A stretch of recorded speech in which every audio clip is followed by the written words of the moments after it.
안녕하세요. 저는 시어머니를 모시고 사는 30대 여성입니다. 시어머니를 모시고 산다고 하니 어머니와 며느리의 고부 갈등으로 인해 사연을 보냈을 것으로 생각하실 수도 있겠지만 저와 시어머니는 길거리를 같이 다니면 다들 저를 어머니의 며느리가 아니라 딸로 생각할 정도로 사이가 좋습니다. 주변 지인들이나 친구들 보면 시어머니 때문에 마음고생을 많이 하는 것 같던데 다행히 저와 어머니는 성격이나 생활 습관이 아주 잘 맞아서 어머니를 모시고 사는 지금 이 순간이 즐겁답니다. 남편도 어머니를 닮아서인지 저와 아주 잘 맞아서 남편과의 사이도 아주 좋습니다. 지금 별 문제 없어 보이는 제가 사연을 보내게 된 이유 궁금하시죠? 지금부터 저의 기가 막힌 이야기 들려드릴게요. 일단 저와 남편은 같은 회사를 오래 다니다가 결혼했어요. 회사에서 인성도 좋고 나쁜 소문도 없고 일도 잘하는 모습을 보고 반했답니다. 결혼 허락을 받기 위해 첫 인사를 드리러 가던 날 시어머니는 너무 반갑게 맞아주시며 딸이 생긴 것 같아서 좋다고 했지만 시아버지는 표정이 뚱하셨어요. 남편 역시 시아버지를 그다지 좋아하는 것 같지 않고 부자지간에 말도 거의 없었는데 그냥 남자끼리라서 그런가 보다 했습니다. 시아버지는 저를 엄청나게 반기시지는 않았지만 그렇다고 결혼을 반대하시지도 않아서 원래 되게 과묵하신가 보다 생각하고 말았어요. 그날 집에서 나오면서 남편에게 시아버지에 관해서 물어봤는데 하는 말이 시아버지가 집에서 독불 장군이라는 것입니다.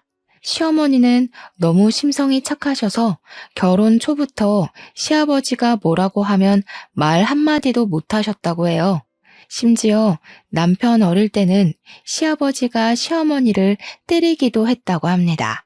사소한 일로 엄청나게 크게 화를 내시는 것은 기본이었고 길거리에서도 시어머니가 답답하다고 느껴지면 주변 사람들 보지 않고 거침없이 소리를 지르며 무안을 주신다고 해요. 남편의 말로는 시아버지가 시어머니를 그야말로 개무시를 해왔다고 합니다. 그뿐만 아니라 시어머니는 시집살이도 아주 호되게 당하셨어요. 시할머니를 모시고 살면서 새벽부터 아침상을 차려내야 했고 조금이라도 늦어지면 엄청난 욕설을 퍼부으셨대요. 매일 집안일에 농사일까지 하느라 허리 한번 펼 겨를이 없으셨고 그래서 지금은 허리 디스크로 엄청나게 고생하고 계세요. 그렇게 시집살이를 당해도 시아버지는 시어머니를 단 한 번도 제대로 챙겨준 적이 없었고 오히려 시할머니 편에 서서 같이 구박했습니다. 같은 여자로서 시어머니가 살아온 모습을 생각하니 너무 안타까운 생각이 들었고 집에서 딸이 생긴 것 같다고 하신 말씀이 가슴에 박혀 잊히지 않았어요. 저는 그날 빨리 남편과 결혼해서 시어머니의 진짜 딸이 되고 싶다는 생각이 들었습니다.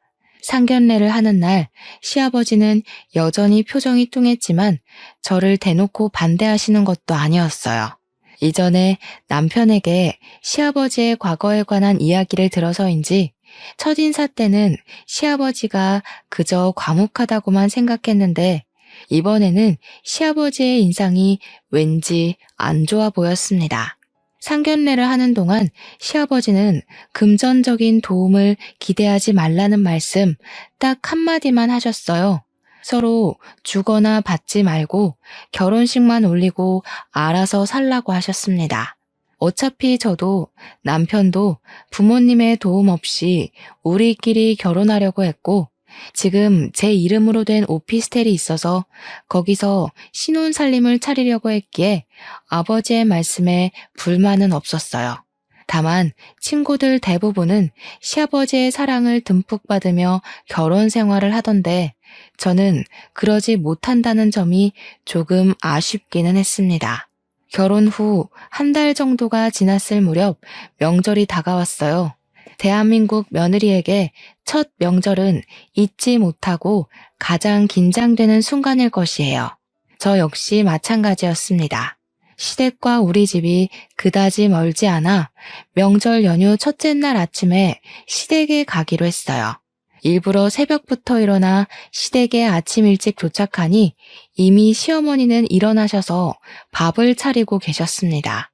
시아버지도 우리의 목소리를 듣고 방에서 일어나 나오셨는데 나오시자마자 시어머니에게 밥을 달라고 난리치셨어요.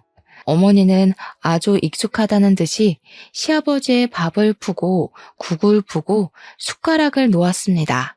아버지 본인이 밥을 푸실 수도 있을 것 같은데 정말 아무것도 하지 않고 그냥 자리에 가만히 앉아 계셨어요. 저도 같이 시어머니가 차려주신 밥을 먹는데 반찬이 정말 많았고 너무 맛있었습니다.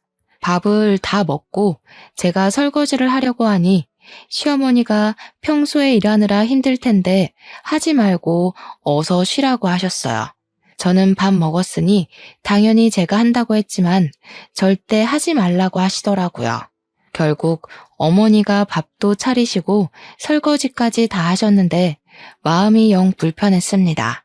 불편한 아침 식사 후 명절 음식을 준비하기 시작했어요.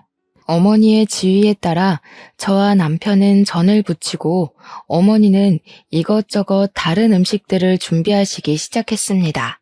시아버지는 예상대로 거실 소파에서 TV를 보고 계셨어요. 그냥 보기만 하면 좋은데 중간중간에 시어머니께 물 가져다 달라, 과일 달라고 시키시고 시어머니는 시아버지의 말에 아무 말 없이 가져오라는 것들을 가져오고 계셨습니다.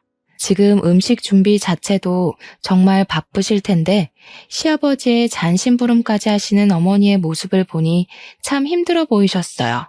저도 도와드리려고 했지만 어머니가 괜히 나서지 말고 전 부치고 있으라고 하셔서 조용히 앉아 전만 부치고 있었네요. 그렇게 한참 뒤 누군가가 시댁의 문을 열어서 나가보니 앞집에 사시는 할머니셨습니다. 할머니는 전을 부쳤는데 넉넉히 부쳤다며 한 번 먹어보라고 하시며 가져오셨어요. 시어머니는 부엌에서 음식을 하시다가 잠깐 화장실에 가신 상태였고 시아버지는 반갑게 인사를 하며 어서 들어오라고 하셨습니다. 시아버지가 앞집 할머니를 보시며 아주 환하게 웃으시는데 결혼하고 처음 보는 모습에 신기하기도 하고 저런 모습으로 어머니를 대하면 참 좋겠다는 생각을 하고 있었어요. 야, 뭘 그리 멀뚱히 서 있어? 손님이 오셨는데 빨리 손님 대접해야지. 시아버지가 정확히 저를 보며 저에게 야라고 하시는데 기분이 썩 좋지는 않았습니다. 물론 나이 어린 사람한테 야라고 부를 수는 있다지만 그래도 제 이름 이예빈도 있고 며느리라는 호칭도 있는데 야가 뭔가 싶었어요. 기분이 상했지만 어찌되었든 집에 온 손님이니까 부엌에 가서 커피를 끓이고 과일을 깎고 있었습니다. 시어머니가 화장실에서 나오셔서 앞집 할머니가 오신 사실을 알고는 부엌으로 달려오시더니 저에게 과일 준비를 하고 있었냐면서 고맙다고 하셨어요. 저 사람이 화장실 다녀오느라 손님이 왔는지 모르고 이래서 나이 먹으면 아무짝에도 쓸모가 없다니까. 집에 여자가 둘이나 있는데 빨리빨리 과일 안 내오고 뭐해? 둘 다 느려 터져서는. 아버지, 사과가 저절로 깎이는 것도 아니고 좀 기다리세요. 그리 급하시면 아버지가 직접 하시면 되잖아요. 직접 하시지도 않으시면서 항상 말은 청산유수죠. 그리고 엄마한테 말 좀 예쁘게 해요. 지금 며느리도 있고 손님도 계시는데 엄마한테 그렇게까지 말해야 하겠어요? 지금 사과 다 깎았어요. 아이고, 제가 많이 늦었네요. 얼른 사과 드세요. 태민이도 어서 먹어. 시어머니는 시아버지와 남편이 싸울 것으로 보이자 사과를 후다닥 깎아서 가져가셨습니다. 며느리인 저도 있고 앞집 할머니도 있는데 시어머니를 향한 시아버지의 다그침과 호통이 참 불편했어요. 그나마 남편 덕분에 이쯤에서 끝이 나서 다행이라는 생각이 들었습니다. 시아버지는 앞집 할머니에게는 정말 상냥했어요. 세상 무뚝뚝한 시아버지가 저런 모습이 다 있었나 싶을 정도였다니까요. 시어머니는 그런 시아버지를 하나도 신경 쓰지 않고 부엌에서 계속 일을 하고 계셨고, 그러다가 점심시간이 되었습니다. 시아버지는 앞집 할머니와 다정하게 이야기를 나누다가 밥 먹을 시간이라며 어서 밥을 차리라고 시어머니에게 독촉했어요. 시어머니는 묵묵히 식탁을 닦고 반찬거리를 꺼내고 수저를 놓고 계셨고, 저 역시 시어머니를 도와 상을 차리고 밥을 푸고 국을 데웠습니다. 상이 다 차려지자 시아버지와 앞집 할머니는 나란히 자리를 잡고 앉았고, 남편 역시 자리를 잡고 앉았는데 표정이 굳어 있었어요. 지금 상황을 보면 꼭 시아버지와 앞집 할머니가 부부 같았고, 시어머니는 죄송하지만 이 집에서 일하는 가정부 같았습니다. 앞집 할머니는 시아버지 옆에 딱 붙어 앉아서 어머니의 국이 짜고 반찬은 싱겁다고 하셨어요. 요새 저 사람이 늙더니 간을 영 못 맞춰. 그래도 젊을 때는 음식 솜씨 좋아서 데리고 있었는데 이제는 늙어서 음식도 못하고 이제 내다 버려야 할까봐. 아예 이참에 저 사람 버리고 나는 우리 앞집 팔망구랑 새 살림 차릴까? 아버지, 제정신이세요? 무슨 말을 그딴 식으로 짓거려요? 그게 엄마 앞에서 할 소리예요? 야, 내가 농담도 못하냐? 어휴, 진짜 내 자식이지만 어쩜 저리 앞뒤가 꽉 막혔는지. 태민아, 그만해라. 아무리 그래도 밥상 앞에서 그렇게 어른에게 큰 소리 내는 것은 잘못된 거야. 엄마가 간을 못 맞춰서 그런 건데 뭘 그러니? 시어머니는 이 상황이 잘못된 것을 전혀 느끼지 못하시는 것처럼 보였습니다. 아니, 그냥 시아버지에 대한 일말의 기대도 없어 보였고 체념한 것 같았어요. 시어머니의 그런 모습을 보니 참 안타까웠지만 제가 대신해 드릴 수 있는 것이 없어서 참 서글펐습니다. 앞집 할머니는 밥을 먹고 그냥 가버리고 시아버지는 코앞에 할머니 집까지 굳이 데려다주고 다시 들어오셨어요. 시어머니가 상을 정리하시길래 제가 설거지를 하려 했지만 이번에도 역시 못하게 하셨습니다. 시어머니는 저에게 시댁에서는 절대 설거지하지 말라고 하시고 남편을 시키셨어요. 그 이후에도 시아버지는 어머니한테 명령조로 이야기했고 남편은 그런 시아버지의 모습을 아주 싫어하는 듯 보였습니다. 저 역시 시아버지의 행동과 태도가 영 이해가 되지 않고 너무 불편했어요. 그리고 다음 날, 명절날이 되었습니다. 우리가 일어난 지 얼마 되지 않아 친척들이 오시고 다 같이 차례상을 차리는데 여전히 시아버지는 시어머니를 무시하고 시어머니가 조금이라도 행동이 느리면 크게 뭐라고 하셨어요. 시어머니는 시아버지가 아무리 소리를 지르고 호통을 쳐도 항상 그래왔다는 듯이 아무 말도 하지 않고 시아버지의 말을 따랐습니다. 친척들 역시 마찬가지였어요. 친척 중에 누군가는 시아버지에게 너무 그러지 마시라고 할 법도 한데 아무도 그런 이야기를 하지 않았습니다. 시어머니 혼자 이리저리 종종거리며 시아버지와 그 친척들의 심부름을 하고 있었고 저와 남편이 시어머니를 도와드리려 했지만 큰 도움이 되지는 못했어요. 도와드린다고 저와 남편이 나섰다가 우리가 실수하면 시아버지는 시어머니에게 더 크게 뭐라고 하고 이런 모습을 보고 있으니 제가 다 민망하고 화가 났습니다. 남편 역시 옆에서 화를 억지로 꾹 참는 듯 보였어요. 그렇게 살얼음 위를 걷는 것 같이 아주 많이 조마조마하게 차례를 지내고 대충 상을 치우자마자 바로 우리는 친정에 간다고 했습니다. 사실 친정이 시댁과 가까워서 조금 더 있어도 상관없었지만 남편이 시아버지의 태도에 화가 머리끝까지 나서 당장 나가자고 했어요. 친척들도 다 계시는데 어디서 며느리 따위가 첫 명절에 친정에 간다고 해? 너 시어미는 지금껏 명절 때 친정에 한 번도 못 갔다. 여자는 결혼하면 출가 외인이라는 말도 모르니? 개념 없는 년 같으니라고. 저희 부모님은 제가 안 가면 명절에 혼자 계셔서 가봐야 할 것 같아요. 그리고 아버지, 아무리 며느리라도 개념 없는 년 같은 말씀은 삼가세요. 어디서 어른한테 말대꾸야? 어른이 있으라고 하면 그냥 있는 것이다. 도대체 네 시어미는 며느리 교육을 어떻게 하는 거야? 며느리가 친정에 간다는데 시어미라는 사람이 가면 안 된다고 교육해야지. 뭘 그리 멀뚱히 서서 구경만 하고 있어? 내가 진짜 어제부터 꾹 참고 있었는데 아버지 그만 좀 하세요. 아버지 옆에서 생기를 잃고 말라가는 어머니가 안쓰러워 보이지도 않으세요? 아니, 나이 먹고 이게 도대체 무슨 추태예요? 왜 이렇게 자꾸 엄마를 사람들 앞에서 무시하시냐고요? 제발 이제는 엄마 좀 생각하세요. 그리고 이딴 식으로 하실 거면 안 사람한테 시아비 노릇하려고 하지 마세요. 내가 뭘 어쨌다고 그러냐? 남자는 하늘, 여자는 땅. 그런 말도 몰라? 너도 마찬가지야, 이 모저리 같은 놈아. 여자한테 휘둘려서 명절날 장인 장모한테 휙 가버리는 게 말이나 되는 소리냐? 지금 여기 친척들 다 계신 거 안 보여? 아버지 시대는 그렇게 살아왔을지 몰라도 우리 세대는 그렇지 않아요. 지금은 그러면 이혼당해요. 알겠어요? 아버지도 이제 정신 좀 차리고 사세요. 그리고 엄마, 우리 이렇게 먼저 가서 죄송합니다. 명절 끝나고 다시 올게요. 아니다. 사돈이 기다리시는데 당연히 가봐야지.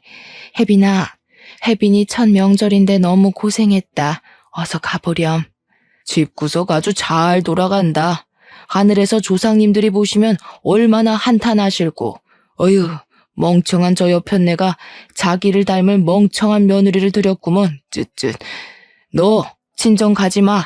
가면 진짜 손모가지 부숴버린다. 시아버지는 제가 친정에 가지 못하도록 붙잡았지만 남편이 제 손을 붙잡고 시댁에서 나왔습니다. 저는 시댁에서 나오면서도 어머니가 걱정되었고 마음이 참 불편했어요. 남편은 제게 이런 모습 보여줘서 미안하다고 했지만 저는 남편도 너무 안쓰러워 보였습니다. 제가 본 시아버지의 모습은 그야말로 천상천하 유아독존의 아나무인이었어요. 그런 아버지에게 사랑하는 엄마가 당하는 모습을 보며 자라는 남편은 얼마나 힘들었을지 상상이 가지 않았습니다. 이런 말을 남편에게 하니 남편은 자신의 마음을 알아줘서 너무 고맙다고 했어요. 저는 남편에게 어머니의 진짜 딸이 되고 싶다고 했고 남편은 제 말에 눈물까지 글썽이더라고요. 항상 저에게는 최고의 남자였는데 그날만큼은 남편이 참 작아 보였고 꼭 안아주고 싶었습니다. 이렇게 긴장되었던 시댁에서의 첫 명절이 마무리되었어요. 명절이 지나고 나서 저는 종종 시부모님께 안부 전화를 드렸습니다. 시어머니는 회사 생활하느라 바쁠 텐데 굳이 안부 전화하지 않아도 된다며 무소식이 희소식이니 그저 너희끼리 잘 살라고 하셨어요. 반면에 시아버지는 일주일에 한 번씩 전화하는데도 왜 한 번밖에 전화하지 않냐고 매일 전화하라고 하셨습니다.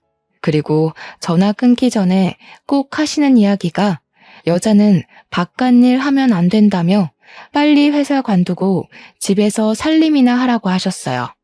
여자가 밖에 나돌면 집안이 망한다고 하면서요. 명절 때 시아버지의 성격이 보통이 아님을 봐서 그냥 그러려니 하고 남편은 시어머니와는 종종 연락하는 것 같았지만 시아버지와는 아예 연락하지 않고 지냈어요. 그렇게 2달 정도가 흘렀습니다. 저는 회사 업무 특성상 일주일에 2번 정도는 거래처 미팅을 해요. 그날도 역시 거래처와 미팅을 하고 회사로 복귀하는데 시아버지가 누군가와 함께 식당에서 밥을 먹고 계시더라고요. 친구와 식사를 하시나 하고 자세히 보니 시아버지 앞에 웬 여자가 앉아 있었어요. 한눈에 딱 보아도 시아버지보다 꽤 어려 보였는데 시아버지가 음식을 먹다가 입에 뭘 묻히자 그 여자는 손으로 직접 닦아주고 있었습니다. 직접 식당으로 들어가서 이게 무슨 상황인지 확인해보고 싶었지만 운전 중이었고 빨리 회사로 들어가야 하는 상황이라 일단 사진만 찍어두었어요. 그리고 그날 저녁 퇴근 후 남편에게 사진을 보여주며 혹시 이 여자가 누군지 아느냐고 물었습니다. 남편은 모르는 사람인데 왜 그러냐고 하길래 아까 회사로 복귀하면서 봤던 장면들을 남편에게 이야기했어요. 남편은 일단 무슨 상황인지 한번 알아보겠다고 했습니다. 며칠 후, 금요일이 되었어요. 그날은 저녁에 친구들과 모임이 있어서 퇴근 후 남편은 먼저 집으로 들어가고 저는 시내로 향했습니다.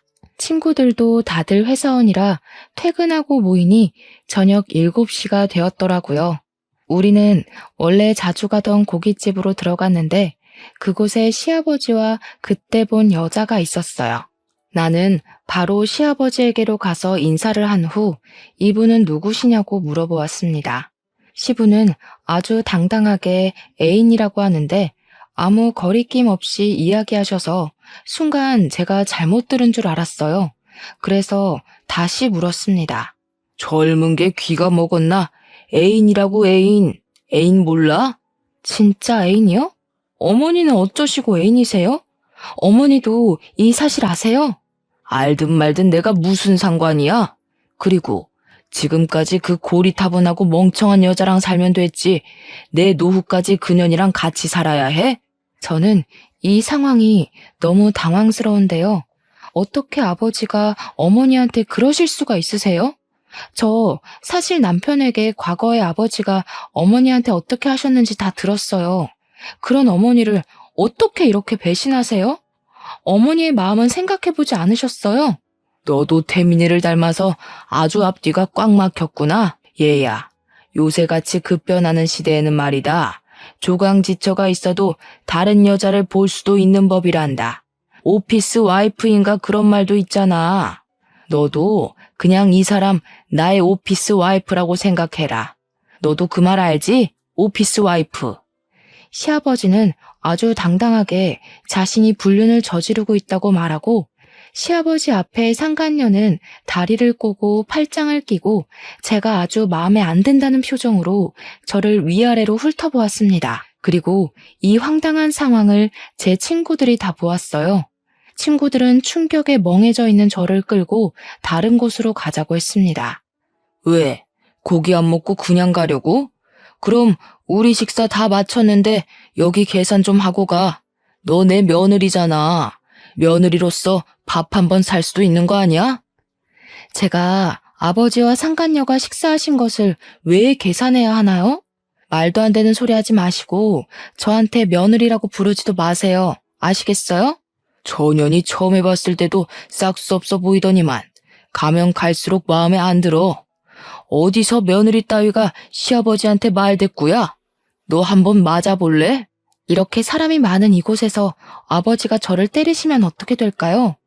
그리고 아버지는 이 나이 먹고 어머니를 두고 바람을 피우는 것이 뭐가 좋은 일이라고 그렇게 당당하세요?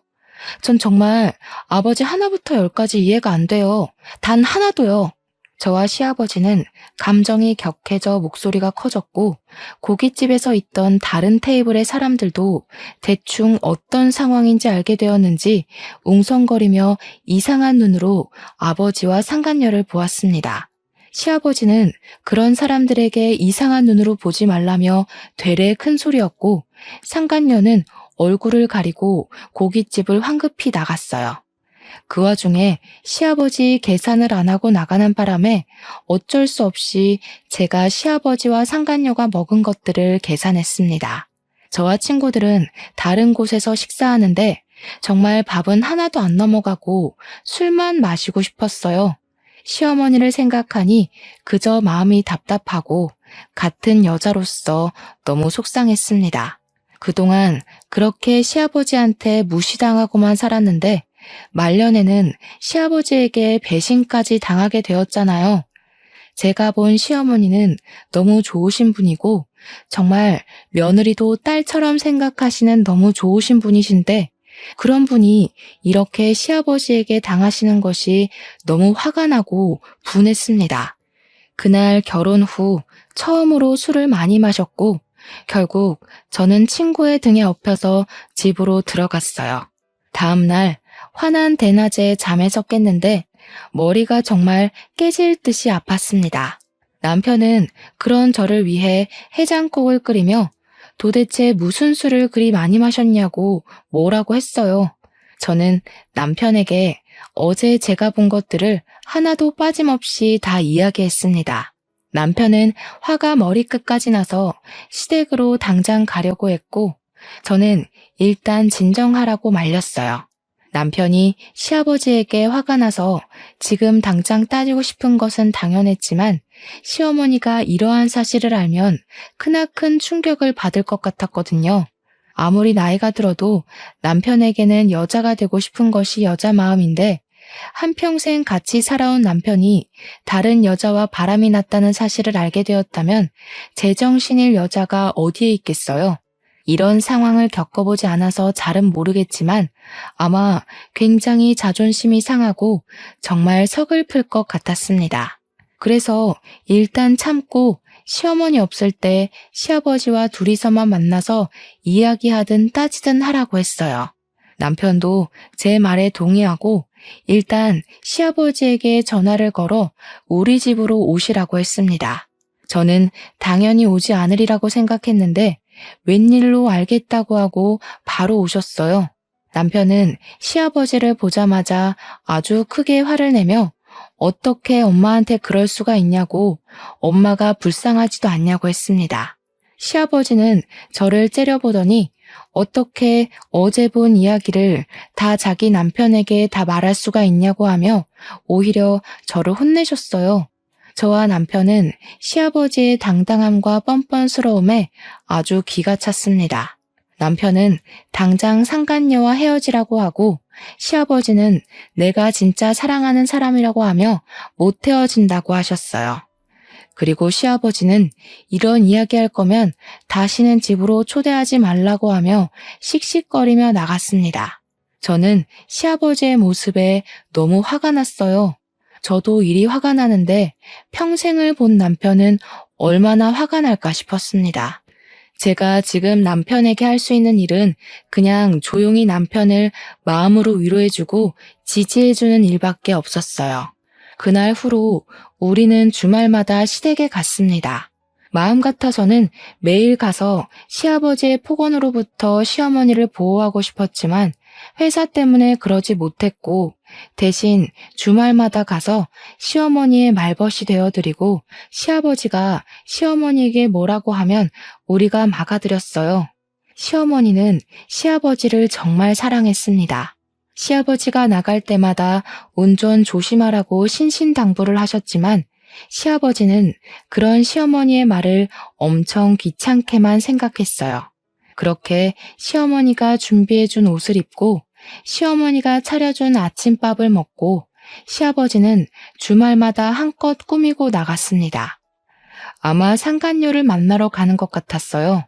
솔직히 제 마음 같아서는 그 뒤를 쫓아가 당장 상간녀 머리털을 다 뽑아버리고 이 모든 사실을 시어머니께 말씀드리고 싶었습니다.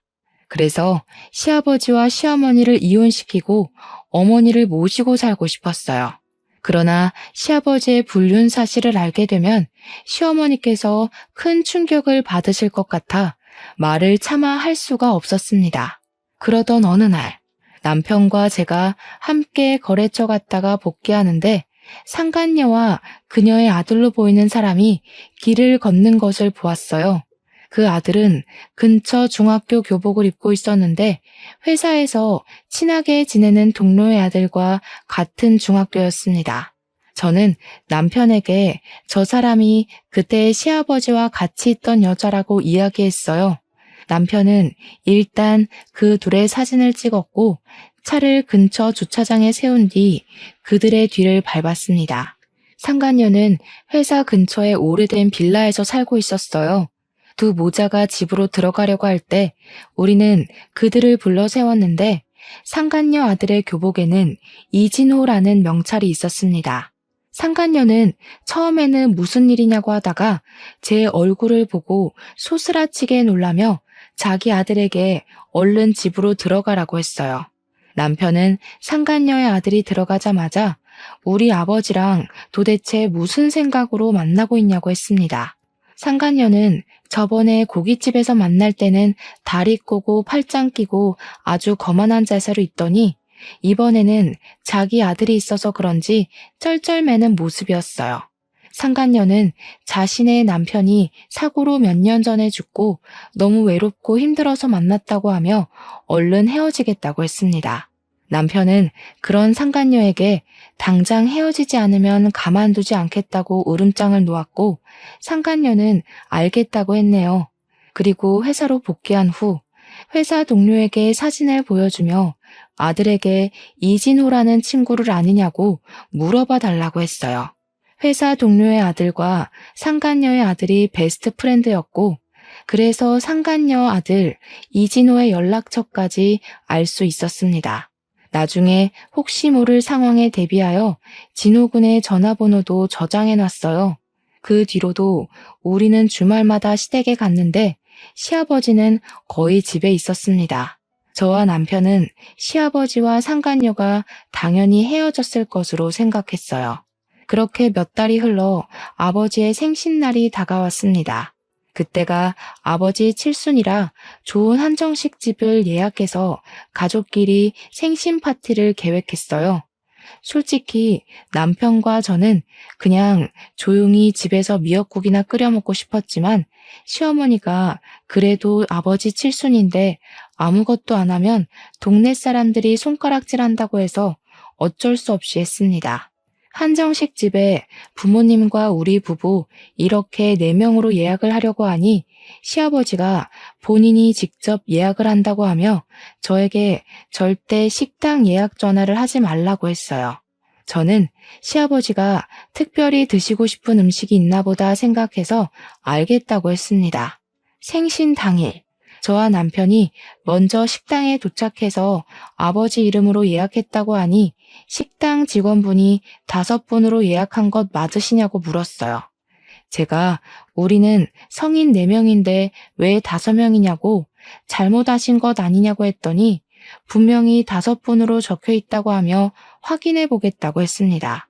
그러면서 직원분이 일단 예약된 룸으로 들어가라고 안내해 주셔서 저와 남편이 먼저 예약된 룸으로 들어가고 잠시 뒤에 시부모님이 오셨어요. 저는 시아버지에게 4명인데 왜 5명으로 예약하셨냐고 물었습니다.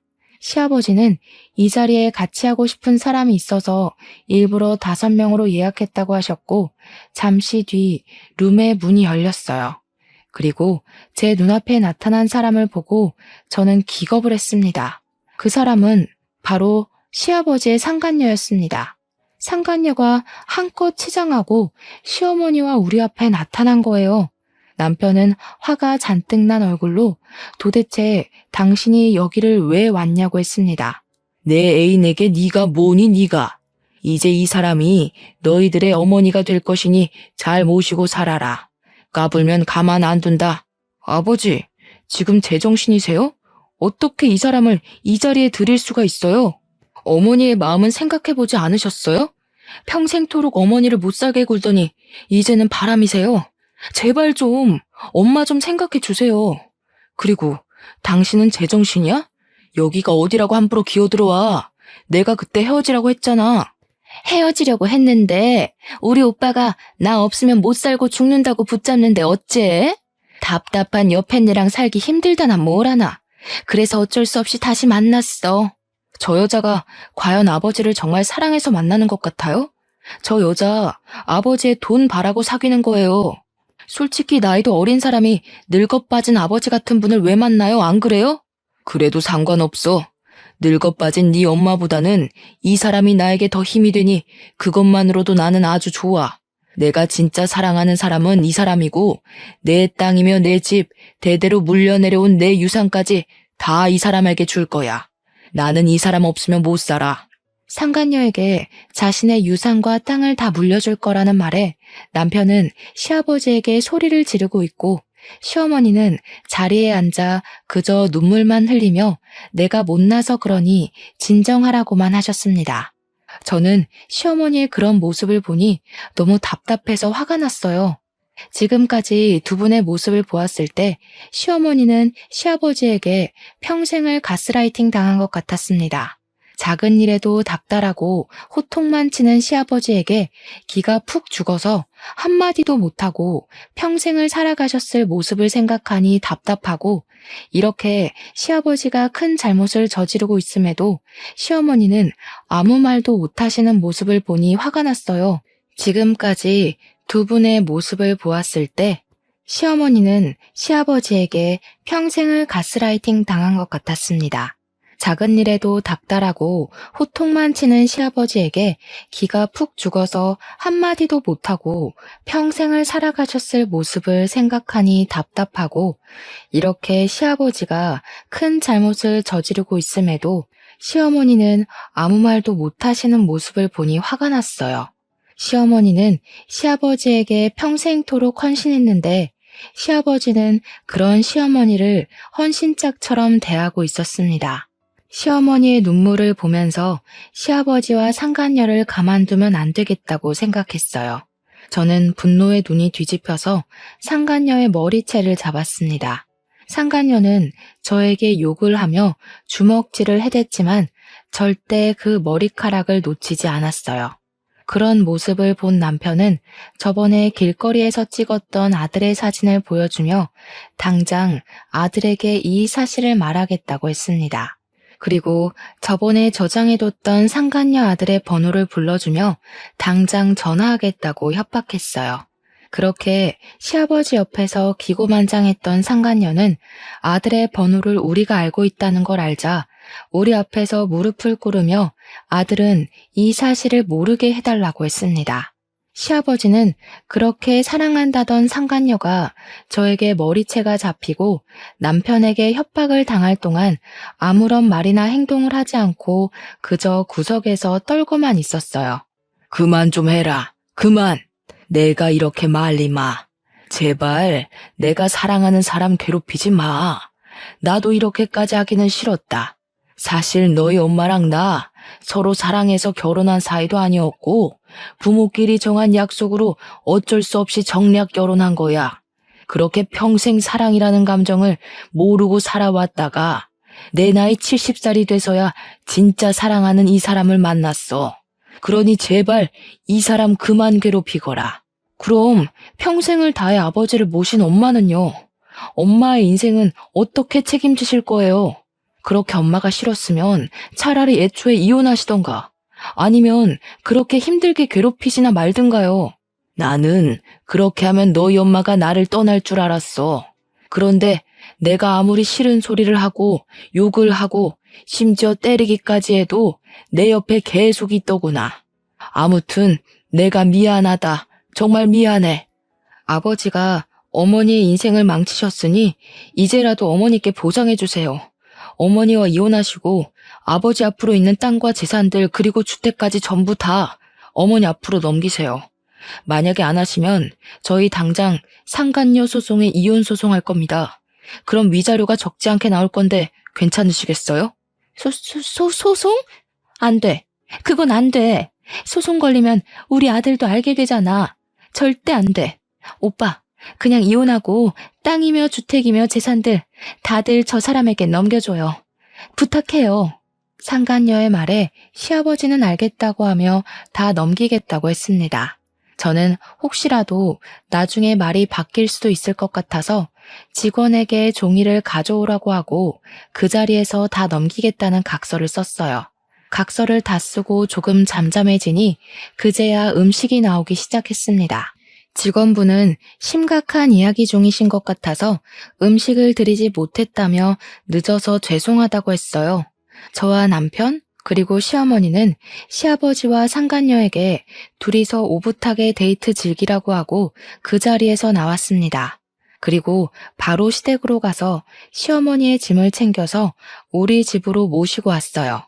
시어머니의 짐을 챙기는데 이 집에서 몇십 년 동안 사셨지만 짐이라고는 옷 몇 가지와 화장품 몇 개밖에 없었습니다. 정말 그동안 아버지만을 위해서 사신 시어머니의 모습을 보니 너무 안타깝고 남은 생에는 제가 딸처럼 알뜰살뜰히 모셔야겠다고 다짐했어요. 이렇게 저는 어머니를 모시고 살게 되었습니다. 다음 날부터 시아버지의 땅과 주택, 재산을 다 어머니 앞으로 넘겼어요. 일단 어머니의 명의로 된 주택을 먼저 팔아버렸습니다. 만약에 그 주택을 계속 어머니 명의로 두면 분명히 시아버지와 상간녀가 그 집에 들어와서 살 것 같았거든요. 어머니는 자신의 젊은 시절을 보낸 집이라고 하며 파는 것에 대해 많이 아쉬워하셨지만 남편이 잘 설득하니 알겠다고 하셨습니다. 그리고 아버지의 재산을 확인해 보니 시할아버지께서 돌아가시면서 장남인 아버지 앞으로 꽤 많은 재산을 물려주셨더라고요. 재산들을 보니 어머니께서 평생 놀고 먹고 사셔도 충분한 돈이 나왔습니다. 그리고 바로 법원으로 가서 두 분의 이혼 신청을 했어요. 시아버지의 잘못이 확실하고 자녀가 이미 다 커서 분가한 상태라 1개월 만에 바로 이혼이 되더라고요. 그 후 어머니는 계속 우리 집에 계십니다. 솔직히 처음에는 어머니를 모시고 사는 것이 불편할 것 같았어요. 그런데 제발 좀 그냥 계시고 쉬시라고 해도 어머니께서 우리의 밥을 책임져 주시고 청소까지 해주시고 계십니다. 솔직히 이제는 시어머니가 아니라 그냥 엄마같이 편하네요. 어머니 본인은 한평생 일만 하고 사셔서 일을 안 하면 우울증 걸린다고 하시며 이것저것 챙겨주시는데 그저 감사할 따름입니다. 우리는 그런 어머니를 모시고 주말에는 같이 영화도 보러 가고 동물원도 가고 바다도 함께 다니고 있어요. 어머니는 그런 곳에 결혼 후 한 번도 가보신 적이 없다며 소녀처럼 좋아하십니다. 어머니가 좋아하시는 모습을 보면 다행이다 싶으면서도 한평생 고생만 하시고 사신 것 같아 안타까워요. 시아버지는 이혼하고 살던 집도 빼앗겨서 상간녀가 사는 집 근처의 모텔방에서 지내고 있습니다. 그러던 어느 날이었어요. 우리가 평소처럼 회사에 출근했는데 회사 동료가 웬 동영상을 보여주며 이게 사실이냐고 하더라고요.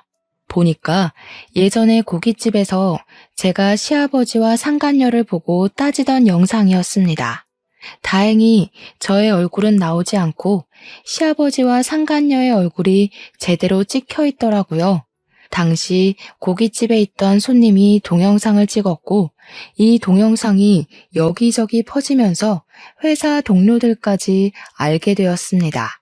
이 동영상으로 인해 상간녀와 시아버지는 불륜을 저지른 사람들로 동네에 소문이 나서 집에서 나오지도 못하고 다니고 어쩌다가 나오면 손가락질을 받고 있어요. 상간녀의 아들 역시 정상적인 학교 생활을 하지 못하고 결국 자퇴까지 하게 되었다고 합니다. 한창 예민할 상간녀의 아들에게는 피해주기 싫었는데 그 소식을 들으니 조금 안타까웠어요.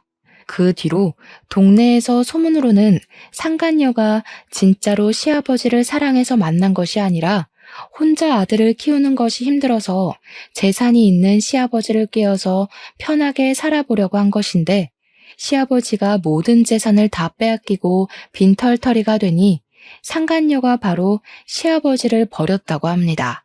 상간녀는 시아버지와 대판 싸우고 도망치듯이 밤에 이사를 가버리고 시아버지는 시어머니와도 이혼하고 상간녀에게도 버림받았어요. 최근에는 모텔비도 내지 못해서 모텔에서도 쫓겨나고 근처 노인정에서 노숙자처럼 살고 있다고 합니다. 친정 부모님 역시 이 모든 사실을 알게 되시고는 저와 남편에게 정말 잘했다고 하시며 앞으로 시어머니를 잘 모시고 살라고 하셨네요. 이렇게 평생토록 시어머니를 무시했던 시아버지는 말년에 거지꼴이 되었고 시아버지를 모시고 살던 시어머니는 이제 우리와 함께 편안한 말년을 보내고 계십니다.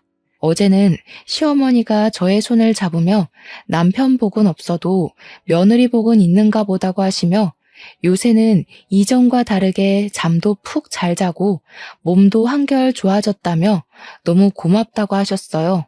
저 역시 시어머니의 손을 꼭 잡고 저는 이렇게 좋은 시어머니를 만나서 복받은 사람이라고 했습니다. 어머니와 나는 손을 붙잡고 마주보다가 왠지 모르게 갑자기 울컥해서는 눈물을 흘렸어요. 그 모습을 본 남편은 왜 둘이 손을 붙잡고 울고 있냐고 했지만 남편 역시 눈에 눈물이 그렁그렁했습니다. 우리 셋은 손을 잡고 눈물을 흘리며 앞으로 남은 인생들 행복하게 살아보자고 다짐했네요. 시아버지와 시어머니를 보니 인과응보라는 사자성어가 생각납니다. 사실 그동안 나쁜 짓을 저지른 사람이 불행해지는 경우를 거의 본 적이 없는 것 같아서 정말 이 말이 맞을까 싶었는데 이번에 나쁜 짓을 저지르면 언젠가는 벌 받는다는 사실을 정말 크게 느꼈어요.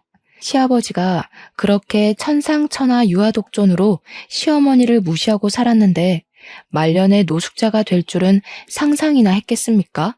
그리고 시어머니 역시 그동안 자신의 의견, 생각 하나 말하지 못하고 처참히 정신적으로 밟히며 살았는데 이렇게 시아버지의 소나기에서 벗어나 마음 편히 사실 줄은 누가 알았겠고요. 저는 이 일로 인과응보라는 말을 마음에 깊이 새기며 앞으로 좋은 일만 하며 살아야겠다고 생각했네요. 여기까지가 얼마 전에 제가 겪은 기가 막힌 이야기입니다. 앞으로는 평생 고생하신 시어머니를 극진히 모시며 빨리 손주도 보여드리고 아주 행복하게 살아보려고요. 저의 긴 이야기 들어주셔서 감사합니다.